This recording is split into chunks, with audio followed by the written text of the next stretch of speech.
kiai kita terlalu murah gelarnya. Ayahnya kiai, anaknya jadi kiai, bisa ceramah berapa kali atau pulang haji jadi kiai juga. Ini luar biasa ini. Saya mohon maaf, bukan menyombongkan diri sama sekali. Saya subhanallah berapa kali ketemu dengan orang-orang kiai. Kiai ini, saya kalau ketemu, subhanallah seperti kalau antum ahli listrik misalnya. Kemudian ada orang datang ngobrol masalah listrik, dia nggak ngerti. Misalnya ini listrik ini harus dipasang begini, jaringannya begini, terus dia bilang enggak harus begini, tapi dia salah jelas. Antum pastikan teorinya benar, salah ini orang. Kadang-kadang kok tahu ini orang ngomong. Subhanallah di kalangan dakwah penceramah pun begitu. Saya heran dari mana gelar-gelar kiai bisa didapatin begitu. Baca ayatnya salah, hadisnya dikarang-karang, banyak sekali tidak salah. Cerita dongengnya sudah tidak masuk di akal. Orang yang mati bisa hidup kembali, ini dari langit lah ini macam-macam. Yang tidak masuk di akal. Dari mana orang ini gitu? Ya, dari mana asal muasalnya bisa muncul gitu. Belum lagi yang sunnah Nabi SAW dilanggar yang hukumnya panjang, yang istri atau itu babnya luar biasa.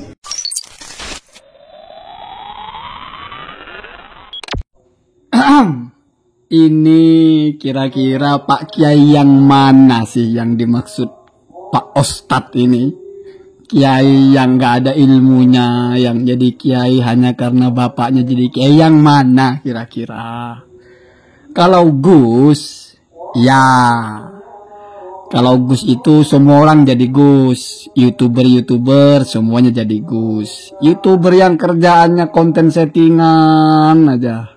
Jualan tasbih, jualan madu, jualan jimat yang isinya berantem-beranteman sama dukun santet jadi Gus, itu iya.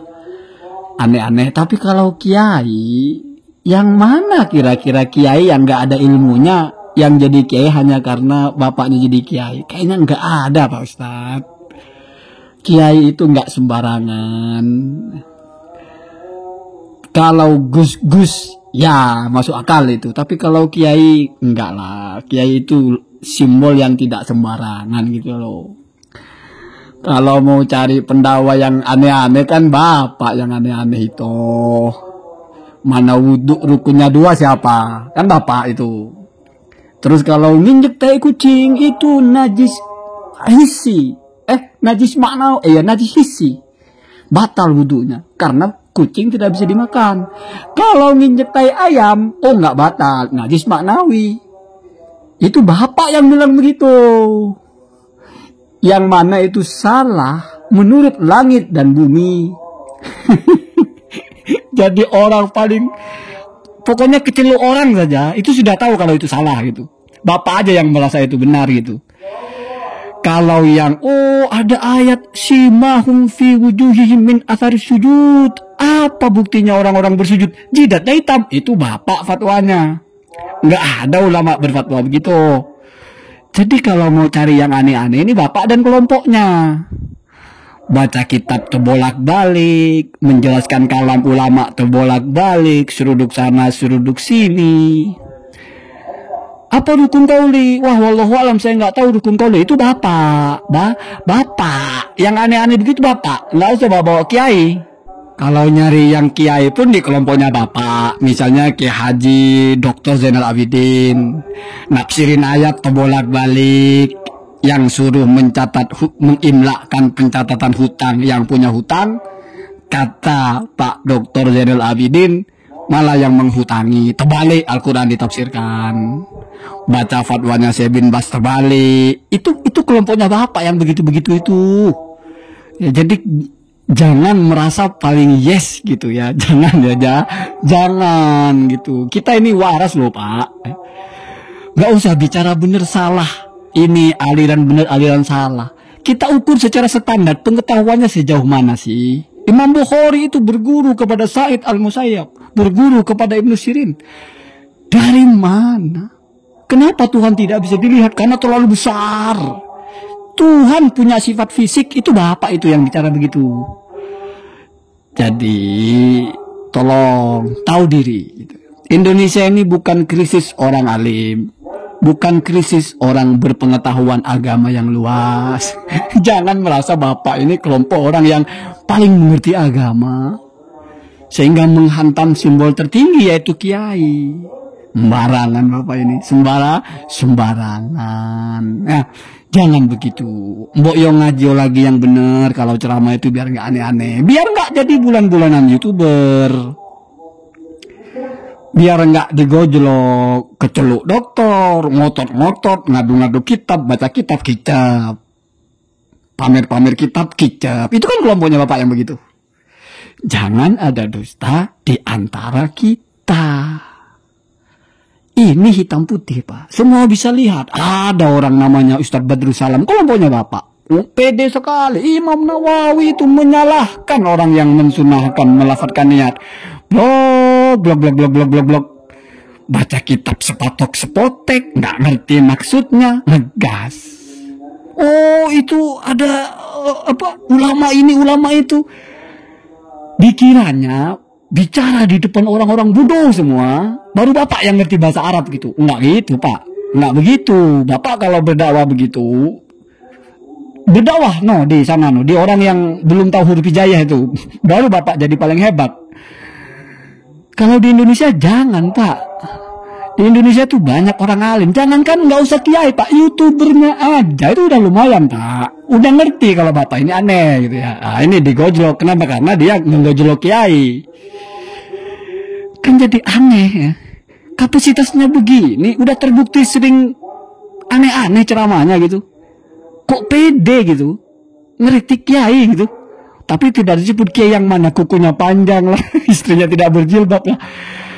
Ya Allah ya Karim, Pak kiai yang mana sih yang kukunya panjang itu? Bapak ini. Kalau Gus mungkin ya, makanya saya masih toleransi kalau Gus. Kamu tahu Gus Samsudin nggak? Itu Gus kan? Ya mau tidak mau dipanggil Gus. Yang kerjaannya begitu, jualan jimat atau apa ya Gus. Ada lagi yang Idris siapa tuh Marbawi itu Gus. Kita nggak ngerti, nggak tahu dia anaknya siapa, tahu Gus. Biasa kalau Gus itu, Pak. Kalau kiai enggak, kiai itu enggak sembarangan. Kiai itu minimal mondok, Pak. Minimal bisa baca kitab. Minimal tahu rukun qauli, tahu itu najis sisi apa, tahu rukunnya wudu, tahu itu kiai itu, Pak. Terus syaratnya sholat apa? Wudu. Apa rukunnya sholat? Wudu. Ah, itu enggak ada kiai begitu, Pak. Menutup aurat, rukunnya sholat. Nah, itu enggak ada kiai begitu. Itu Bapak, itu bukan kiai itu. Jadi sudah bukan rahasia, Pak. Penyimpangan. Nggak usah bicara masalah aliran sesat. Nggak usah. Penyimpangan yang diterima bersama-sama, yaitu salah, itu di Bapak adanya. Tolong tahu diri. Tolong sadar diri. Terlalu banyak dan terlalu aneh. Kalau misalnya ngegas tentang sebuah pendapat, ada ulamanya, ikhtilaf, oke, masih kita maklumi.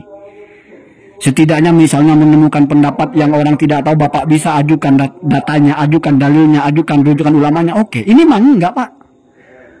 Rukun wudhu loh. Itu jangan-jangan itu kode alam, Pak, bahwa belum layak. Gitu aja sih. Belum layak diikuti, belum layak bicara banyak gitu. Kenapa? Karena standarnya aja belum gitu. Maksudnya gitu, ya ke situ arahnya ya. Jadi di Indonesia itu, Pak, setiap saatnya itu ada ribuan bahkan puluhan ribu orang ngaji kitab, Pak, di bawah asuhan para kiai. Pesantren-pesantren yang santrinya 1.000, 10.000, belasan ribu. Itu di Indonesia, Pak. Yang mengaji kitab itu per huruf, Pak. Ini huruf apa, dijelaskan bagaimana maksudnya. Enggak instan, Pak. Tiba-tiba Sabtu Minggu ikut kajian udah jadi sahabat Nabi. Udah paling keren. Udah paling ngerti Quran, paling ngerti hadis. Setelah dites, baca kitab berantakan. Oh, ngapain baca kitab? Nabi dulu nggak ngajarin baca kitab. Iya sih. Yang penting kita ikut Rasulullah. Iya. Ikut Rasulullah. Injak tak ikuti, wudhu lagi, batal wudhunya. Rasulullah yang mana yang Bapak ikuti? Rukun wudhu 2 ikut Rasulullah yang mana? Terus jidatnya hitam, Rasulullah jidatnya hitam. Mari. Gitu ya. Bapak ini di roasting habis-habisan karena Bapak ngerosting duluan itu. Parah itu. Nggak usah di roasting. Bapak ini sudah layak di roasting kok. Ini nambah-nambah ngerosting kiai. Mbok yo mikiro, Pak, sedikit-sedikit mikiro. Kalau bicara dengan 4 orang 3 orang boleh lah begitu, bodoh-bodohin aja. Itu kita kiai itu nggak ada yang benar, kita yang benar boleh begitu. Tapi Bapak diupload di YouTube sih celaka jadi bulan-bulanan. Sampai sekarang Bapak itu kesalahannya itu sudah tersebar di mana-mana. Kesalahan ini, Pak, bukan perilaku, Pak, bukan.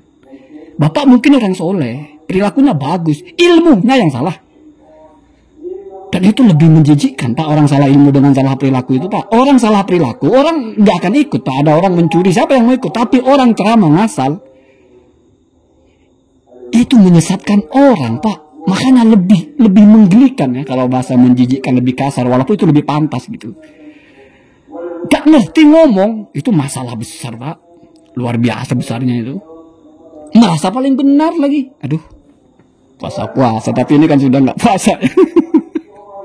Allahumma tindak. Semoga Bapak sadar. Semoga Bapak sadar. Kita tidak krisis orang alim, Pak. Kalau nanggung, ya jangan. Apalagi udah punya jamaah, mendoktrin jamaahnya, nyenggol-nyenggol kiai. Allahumma tindak.